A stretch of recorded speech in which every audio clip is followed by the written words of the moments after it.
So I'm going to start by reading some more from the book called Karma by the author Sadhguru. And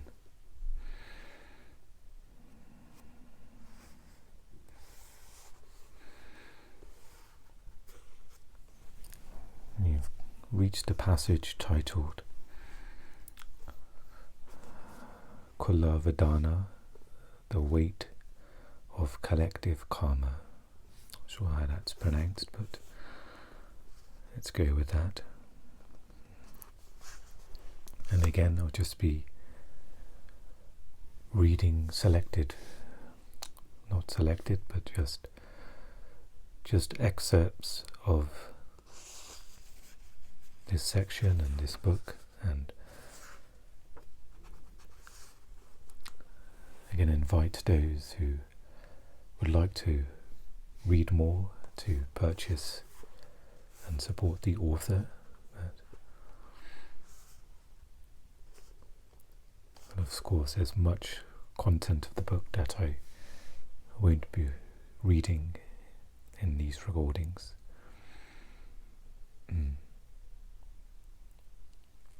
But hopefully whatever is shared, that can be of value. Now, is there something like collective karma? Is the suffering of a parent transmitted to the child? Why do some clans and communities seem to suffer more than others? Right now, we may perform actions as individuals, but what we do can affect many other people as well. Our acts of intelligence and stupidity have collective consequences. If we chose to live high up in the mountains, the karma of wild animals might affect us more. But since we have chosen to live among people in social situations, other people's intentions and actions affect us, and this becomes our collective karma. And there is something called Kula Vedana. This refers to the suffering of a collective, the suffering of a family, a clan, or of a community. It means the suffering within you comes not just from your individual past, it comes from your forefathers and will be transmitted to your unborn children. So how you live is not just about you. Whether previous generations are liberated from their karma, and whether future generations do not suffer, also depends on how you exist.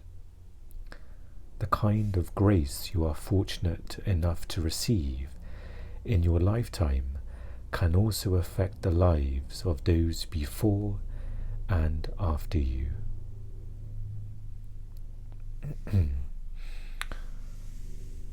So just to pause there for one moment. As I've mentioned before with this book, if the idea or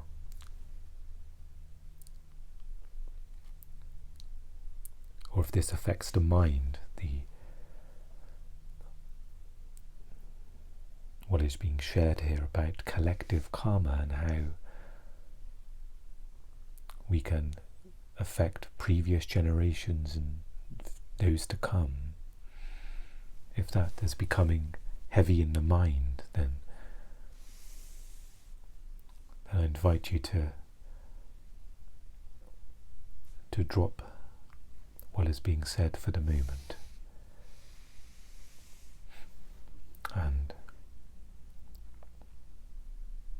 or to perhaps allow space for this to settle.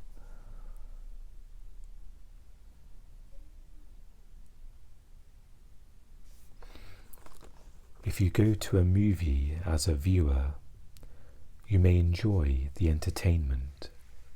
You may laugh, cry, eat your popcorn and come out. But filmmakers view the whole drama differently. They know how the film is made.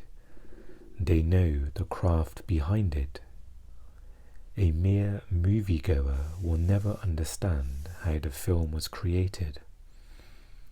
The same is true of life. There were ancient wisdom traditions that understood how life worked, and certain practices that might seem strange to us today emerged from that perception. There is a very simple aspect to collective karma as well. At the start of the 20th century, the human population was 1.6 billion. As of August 2020, the world population was estimated at 7.8 billion. Here is an example of irresponsible karma. If we have multiplied at this rate, it is definitely our own doing. We cannot blame this on God's will.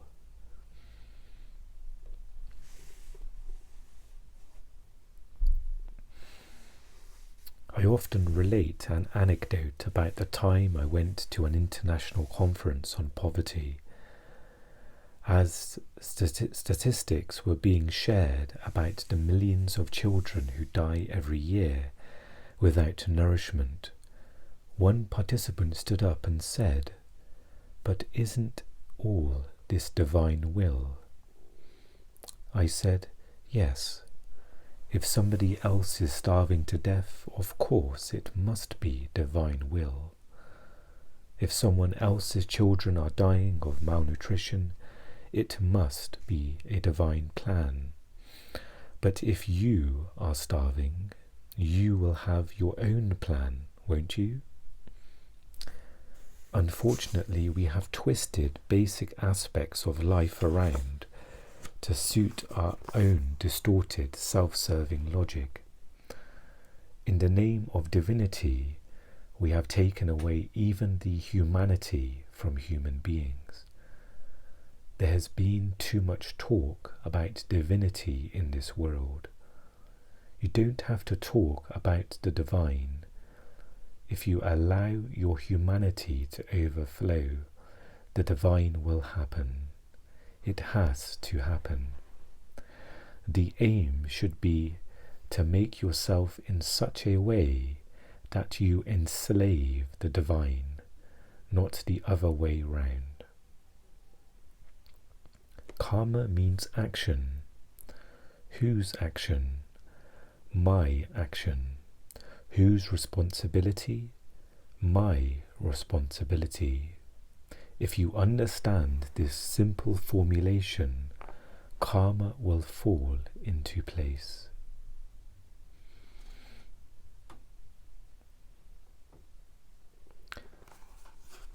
And it goes into an example here as well about seeing a malnourished child and how it is our collective karma that has sort of produced the environment for that to happen. And the author touches about divine will, but also about humanity as well. That quite often in the spiritual world we can talk about divine will, that everything is divine will, but there's also the element of humanity, not leaving that as a sort of cold concept, but knowing that we are part of that karma, that it is part of our responsibility as well. And that can seem like a heavy word, responsibility, but perhaps you can also look at it as how we respond in the present moment. That we may hear about a certain devastation or a life situation happen to another person, and it is how we respond to that For example, immediately you may hear something and there may be a call for action. Oh, I can help with that. There's energy to help. And there may be another situation where simply there isn't. Action doesn't happen.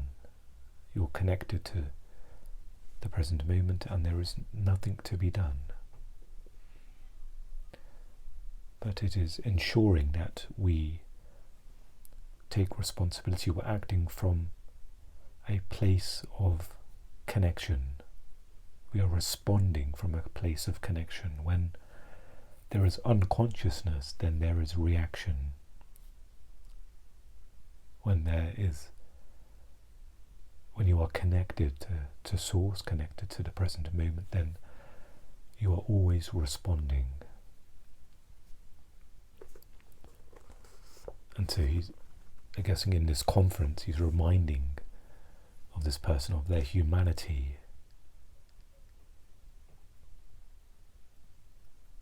That this is all, everything is connected, that everything is part of the totality. It's not just an abstract thing about divinity. And this is where the author is saying there's been too much talk about divinity. It's now becoming a fragmentation, a thought, a concept.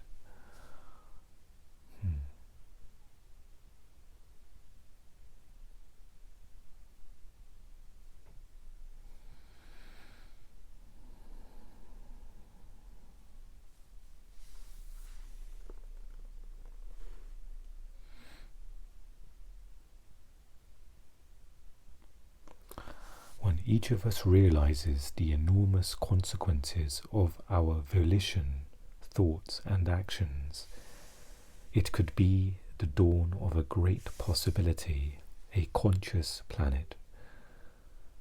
We could now turn not merely into the architects of our own destiny, but into collaborators in the collective destiny of the human race.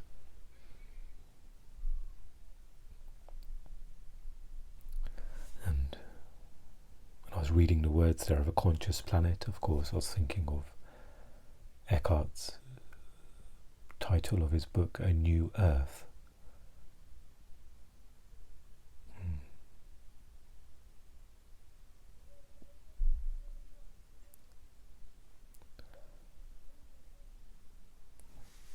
So again, there is the urge, there is the understanding of a collective karma, but there is also the practicality of taking responsibility of your action. And your action will affect the collective. As somebody else's action, we are all participating in that.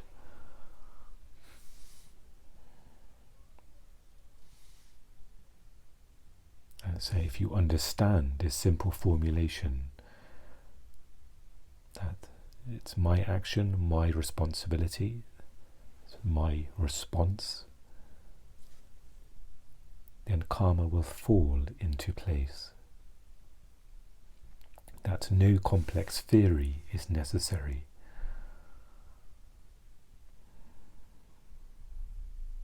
And I'll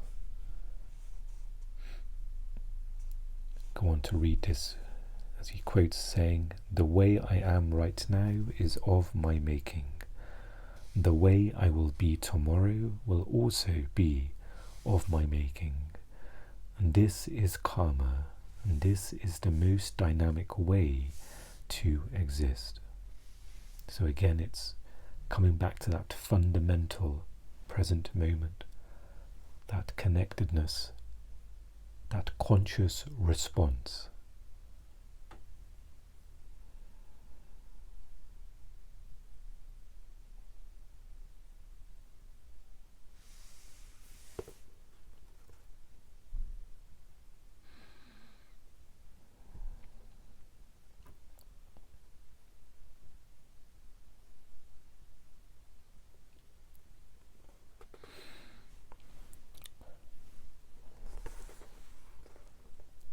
perhaps I'll dip into the next section as well, which is titled The Destiny Debate and the Astrology Argument. So what about fate, destiny, kismet? Do these play a role in determining our lives? Are the words relevant at all to our understanding of karma? It is time to demolish some myths right away. What you call fate is just a life situation you have created for yourself unconsciously. Your destiny is what you have crafted in unawareness. If you become 100% conscious, your destiny becomes a conscious creation. If you remain unconscious, you fall back on words like fate and providence to describe your predicament. It is as simple as that.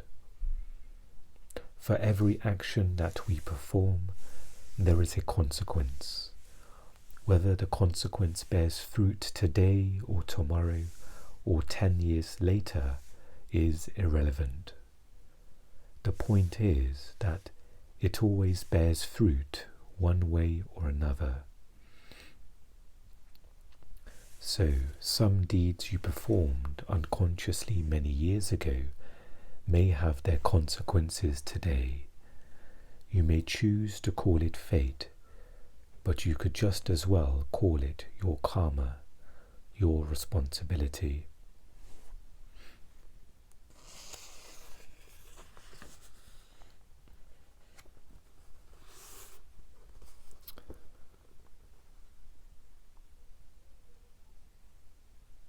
So just to touch a little bit about astrology, there's a few passages here we can read together and talk about. This brings us to a related question. If we determine the course of our lives, what about astrology? What about all those people who have had amazingly accurate predictions made about their future? What is the significance of the natal charts, or horoscopes, as I call them? And he has spelled horror just as the same way as you'd say like a horror movie, so he spelled it in that way. What is the significance of the natal charts, or horoscopes, as I call them, that so many live their lives by? If the business of fortune-telling has endured for so many centuries, surely there must be some truth to it. Now, astrology is simply a way of plotting certain possibilities in a person's life. If I look at you because your karmic trajectory is immediately apparent to me, I am able to say, okay, given your natural tendencies, this is the direction your life will take. There is nothing profound about this. Astrology is simply a possible roadmap for your life that takes into account your tendencies and inherited traits.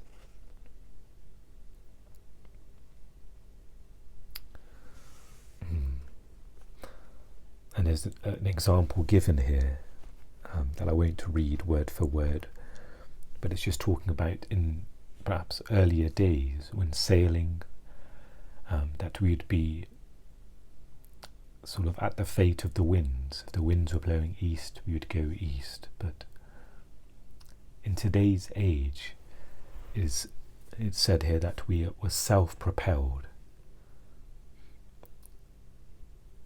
That if you are being pushed around by your accumulated tendencies, your habits and your prejudices, then you are at the mercy of your horoscope.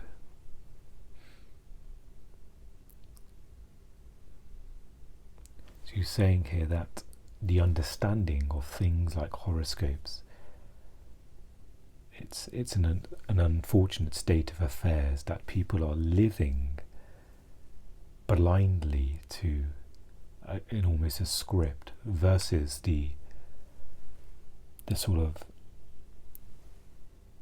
the plotting of possibilities of where, according to your habits and tendencies, that your life or a scenario or a situation can form.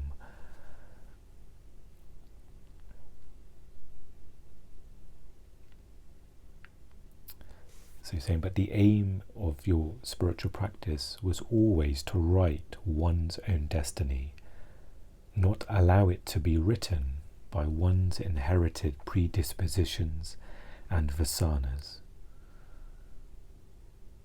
That the horoscope was in any case meant only to be a way to navigate around possible obstacles. It was never meant to be a life script to be blindly followed. In fact, if you are on a spiritual path, authentic astrologers will never make predictions for you. Being spiritual means you are committed to charting your own destiny.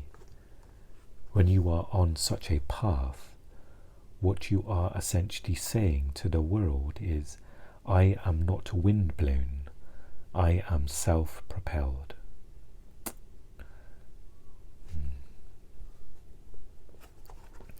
Just aware of my battery, so I may not perhaps extend this episode any further.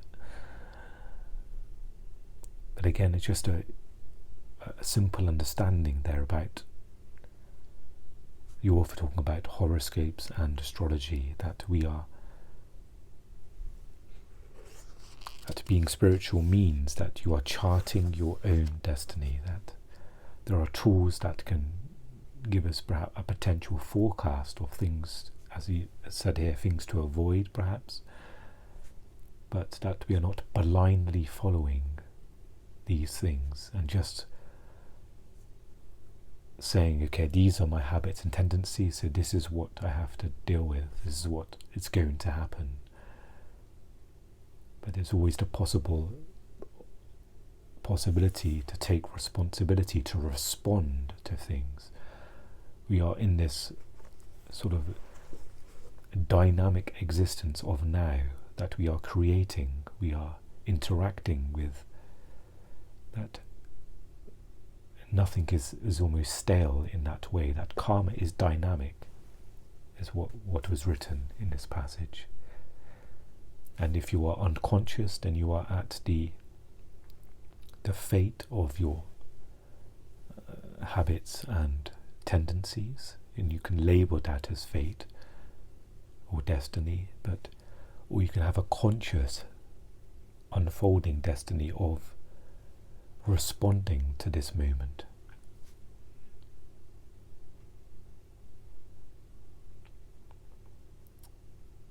And again, I'll read the last couple of lines here. When you are on such a path, what you are essentially saying to the world is, I am not wind-blown. So you're not at the mercy of your tendencies and your habits, but you are self-propelled, that you are alive now in this moment, you are conscious in this moment, and you are responding in this moment, acting in this moment. Okay, so I will leave it there for this episode. Thank you for joining me as always. I wish you well and take care. Thank you.